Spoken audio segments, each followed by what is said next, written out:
কৌশিক সরকার, consultant urologist. আমি আজকে kidney stone সম্বন্ধে কিছু কথা বলবো। কিডনি ছাড়া আমাদের তো শরীরে আরও অর্গান আছে যেখানে পাথর হয়। ধরুন যেটা খুব কমন আমাদের গলব্লাডারে বা পিত্তথলিতে পাথর হয়। পিত্তথলিতে পাথর হলে আমরা কি করি? পিত্তথলিটাকে পাথর সমেত বাদ দিয়ে দিই আমরা। অ্যাপেন্ডিসাইটিস হয়, অ্যাপেন্ডিসাইটিস হলে আমরা অ্যাপেন্ডিক্সটাকে কেটে বাদ দিয়ে দিই।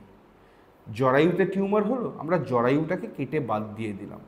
এগুলো কেন বাদ দিতে পারি জানেন? তার কারণটা হচ্ছে যে পিত্তথলি মানে গলব্লাডার বা অ্যাপেন্ডিক্স বা জরায়ু এগুলো কোনোটাই আমাদের জীবনের জন্য এসেনশিয়াল বা কম্পালসারি নয়। এগুলো না থাকলেও আমাদের জীবন ভালোভাবেই চলে যাবে।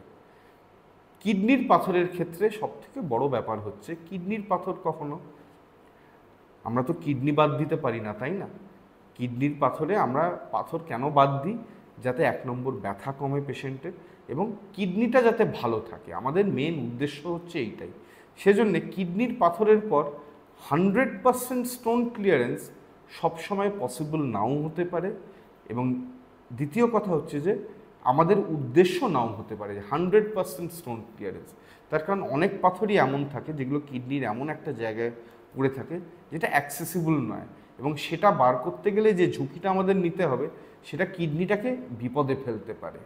যে কারণে বড় কিডনি স্টোনের অপারেশনের পর কিছু ছোট পাথর এদিকে ওদিকে থাকাটা এটা ফেলিওর অফ সার্জারি নয়, কিন্তু এগুলোকে আমরা বলি clinically insignificant residual fragment, CIRF।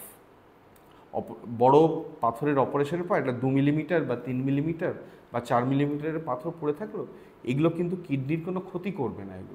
এগুলো আপনার যদি থাকেও কিডনির কোনো ক্ষতি হবে না এবং কিডনি আপনার ভালোই থাকবে। যে পাথরগুলো অবস্ট্রাকটিভ মানে কিডনিটাকে ব্লক করে দিচ্ছে সেই পাথরটা বার করে দেওয়াটাই যথেষ্ট। এই ছোট পাথর যেগুলো এগুলোকে অগ্রাহ্য করাটাই ভালো।